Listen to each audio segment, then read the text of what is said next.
Hello, I'm Darielle Richards, and I'm here today with my very good friend Barbara Rogers, who has written a marvelous book, The Wind is the Breath of God. And we have known each other for years, starting out at Pacifica Graduate Institute, where we worked in mythology, deep psychology, and historical issues. And so I'm here today to introduce you to Barbara and just ask her some questions about her new book. Thank you, Dario.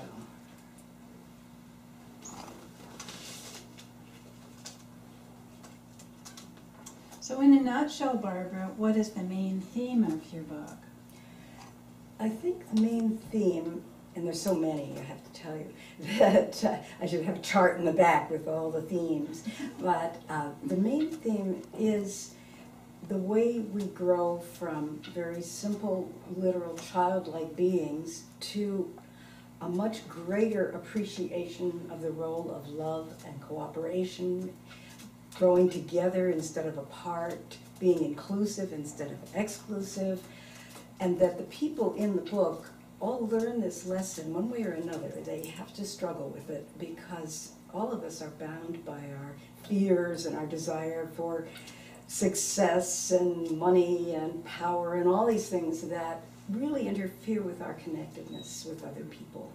And so the people in the book, and maybe, should I go on about that? Would you be interested in hearing what they're up to and who they are? Absolutely, tell us more. Yes, well the main person, two people in the book, are two young girls that start out together. The first one is a Christian girl named Claire, and Claire is 16 at the time we meet her, just getting used to being a woman, and very forthright and very tough and very insistent on her own will. Wonder where I came up with that.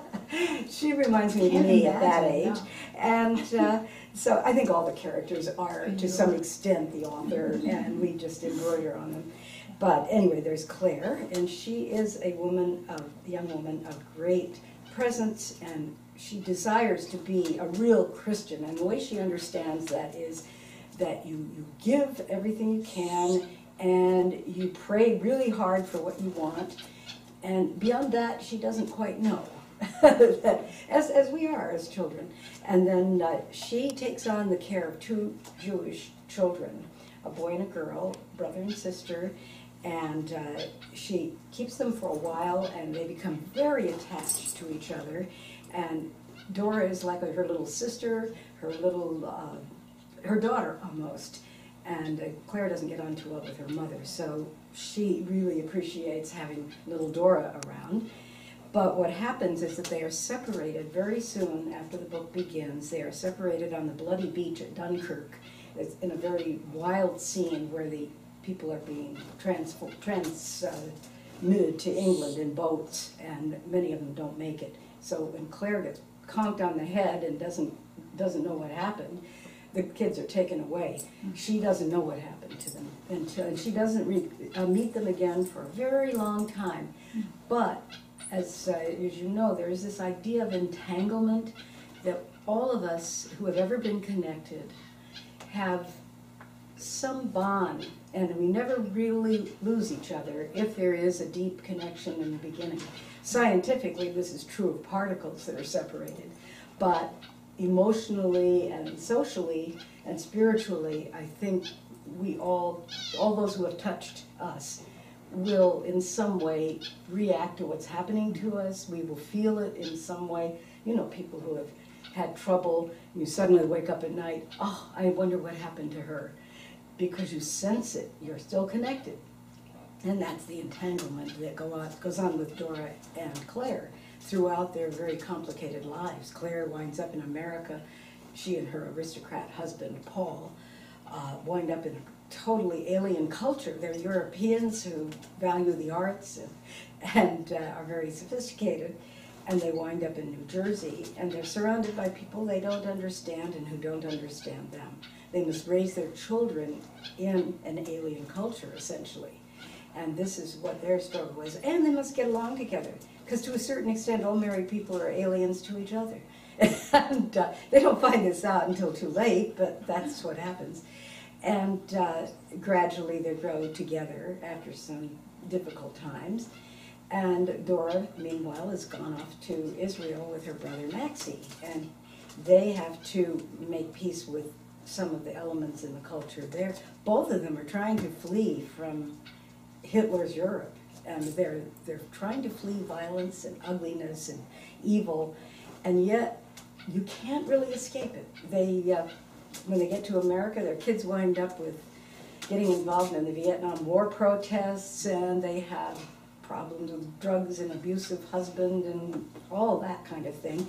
You cannot run away from what life is. You take your medicine, your lessons as they come, and you grow.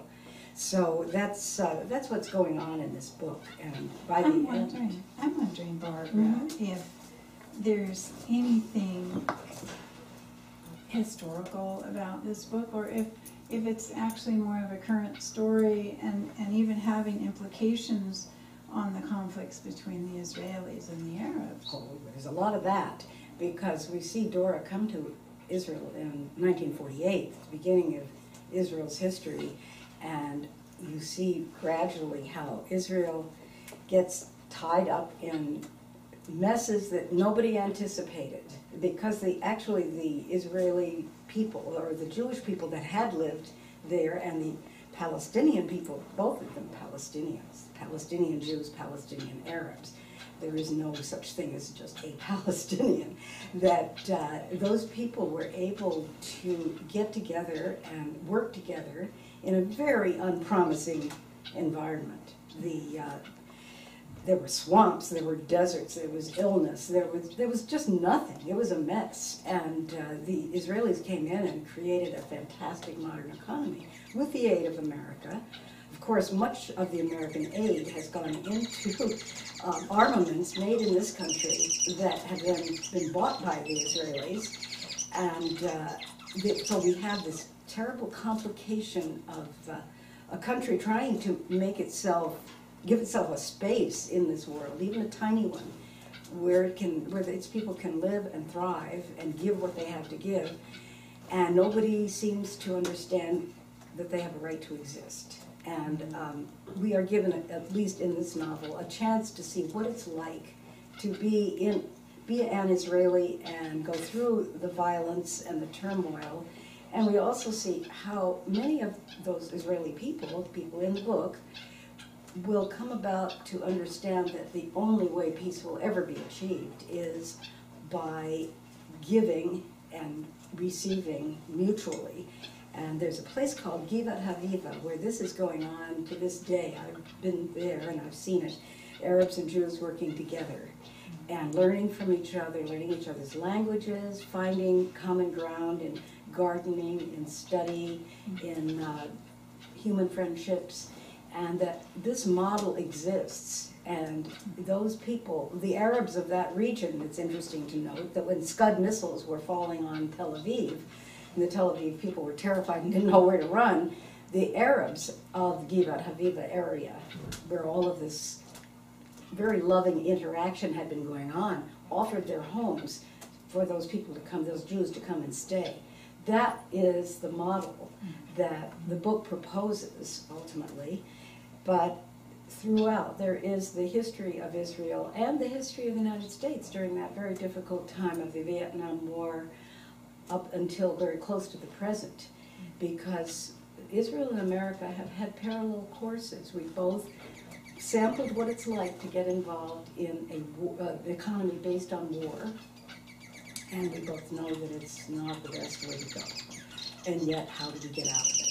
And the book addresses some of these issues as well. Thank you for that. I'm wondering, Barbara, what do all your characters have in common if we take them as a whole?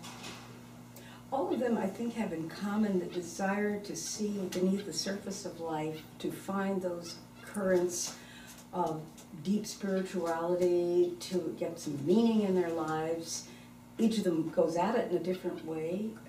There are people who are looking for a very literal, almost fundamentalist way of seeing their religion, and this works for them. There are others who feel that they must find a way that will take us into the 21st century and be much more inclusive, showing what we all have in common of the various faiths rather than what divides us. And so each character seems to find that kind of purpose.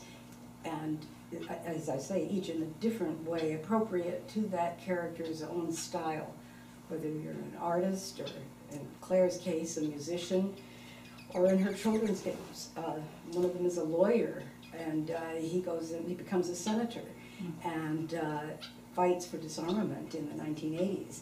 So each person does find a depth, a commonality with the whole. And I think that's what they have in common, to recognize, yes, there is a whole to which we are all attached and without which we could not live. Very nice. Hold up. Just be ready to ask that question again. I just need to plug this in. The battery is on. I just want you to realize she seemed like she was almost ready to enter the cage. Oh, she's been watching those birds. Yeah, you know how she was last time. She just adores the birds. Yeah. She's fascinated. She likes the fish too. When we go to the, there's a fish pond that somebody has just built near us. And this, I think, is going swimmingly. Does it seem fun to you? Yeah. I mean, it's doing just, great. well, we're just talking. We might. I wanted to tell you about it, so well, this I'm is my doing best way. Yeah. And if you want, we can have me do different entries and exits. You know, it's do fine. a couple. It's fine. And you can just tell people that they can, at the end, that they can get this book. The easiest way is to get it on Amazon. It's available on ebook with all the different formats. It's $12 from in paperback form. It's $5 as an ebook. I kept the prices definitely low, and with the hope that many people would be able to enjoy it. Because I guess to some extent it is a love story. You might ask me to explain that. Yes, that would be great. Not like capitalism love story. A family saga. Just want to write that down, a love story. Oh, these are super duper. Do you